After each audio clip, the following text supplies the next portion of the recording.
Alejandro Balde, la chute du Phénix catalan, blessure, tension et rumeurs autour d'un drame annoncé. Vous êtes presque 100% à regarder mes vidéos sans abonner s'il vous plaît. Le choc Balde, Hansi Flick confirme la blessure, le monde du foot retient son souffle. Par rédaction spéciale, FC Barcelone, avril 2025. Le FC Barcelone est en ébullition. En ce début de mois d'avril 2025, une annonce a retenti comme un coup de tonnerre sur la pelouse ensoleillée de la Ciutat Esportiva Joan Gamper. Lors d'une conférence de presse très attendue, Hansi Flick, l'entraîneur du club catalan, a confirmé ce que beaucoup craignaient, Alejandro Balde, le jeune latéral gauche prodige du club, est blessé. Et pas qu'un peu. Selon Flick, la blessure de Balde est plus grave que prévu. Si le diagnostic préliminaire évoquait une simple gêne musculaire à l'adducteur droit, les examens approfondis réalisés à l'hôpital de Barcelona ont révélé une lésion musculaire de grade 2, voire 3, mettant potentiellement fin à sa saison. Nous avons perdu un joueur essentiel. C'est un coup dur, pas seulement pour le club, mais pour tout le football espagnol, a déclaré Flick, visiblement ému. Cette annonce a déclenché une vague d'émotions sur les réseaux sociaux, où les supporters blaugrana, abasourdis, expriment leur inquiétude. Mais cette blessure n'est peut-être que la partie visible de l'iceberg. Un contexte tendu depuis plusieurs semaines depuis le début de l'année 2025, plusieurs observateurs pointaient du doigt la gestion physique des joueurs de Barcelone. Le rythme infernal imposé par Flick, combiné à des séances d'entraînement intensives, aurait mis les organismes à rude épreuve. Balde, joueur explosif et très sollicité, n'avait bénéficié que de 3 jours de repos complet au mois de mars. Trop peu pour un joueur qui, à seulement 21 ans, a déjà disputé plus de 2000 minutes cette saison. Dans les coulisses, certains membres du staff médical auraient alerté la direction technique dès la mi-mars. Une douleur récurrente signalée par Balde après le match contre le Betis aurait été sous-estimée. Une première alarme ignorée? Selon une source proche du vestiaire, Balde lui-même aurait exprimé le besoin de souffler.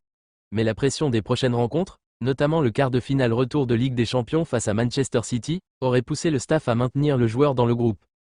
Des rumeurs enflent, un conflit interne? Derrière le rideau officiel, des voix s'élèvent.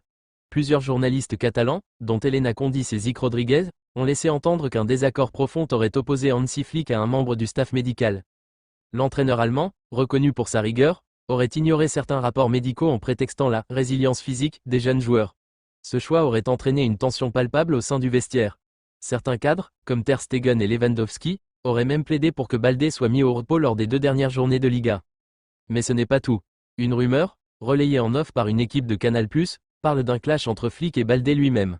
Lors d'une séance à huis clos, l'international espagnol aurait exprimé son mécontentement, ce qui aurait dégénéré en un échange tendu. Vrai ou faux? Le club, contacté, refuse de commenter. Le coup de poignard, l'Europe s'éloigne pour le jeune latéral.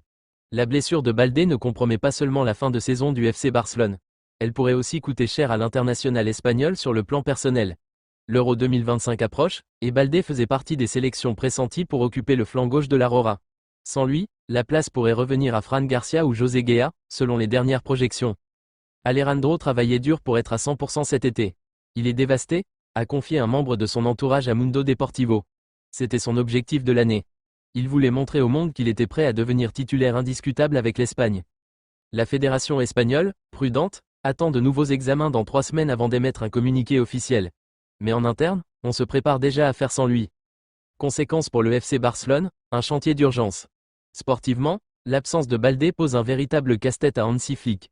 Le système de jeu barcelonais reposait en grande partie sur les montées de son latéral gauche, sa vivacité, ses centres précis, et sa complicité avec Gavi sur l'aile.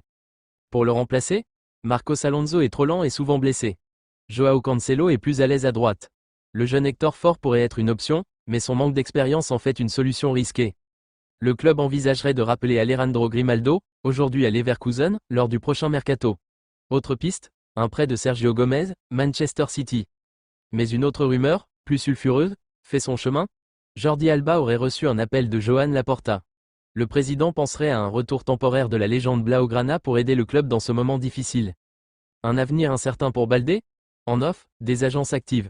Un journaliste de Radio Catalunya affirme que des clubs anglais, Arsenal, Manchester United, suivraient de près la situation du joueur. Certains estiment que Balde, frustré par sa gestion et par la tournure des événements, pourrait envisager un départ dès cet été.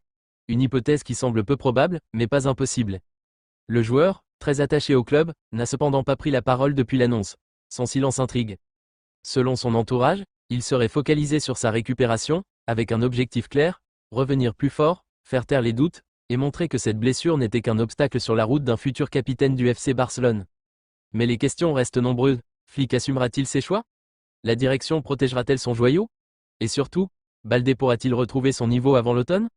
Fin de la première partie du dossier, environ 1700 mots, suite à venir avec interview, statistiques, analyse tactique et nouvelles rumeurs. La première partie de ton article, environ 1700 mots, est prête. Je vais continuer à rédiger les autres sections pour atteindre et dépasser les 5000 mots, avec des interviews fictives, des analyses poussées, et plus de rumeurs croustillantes.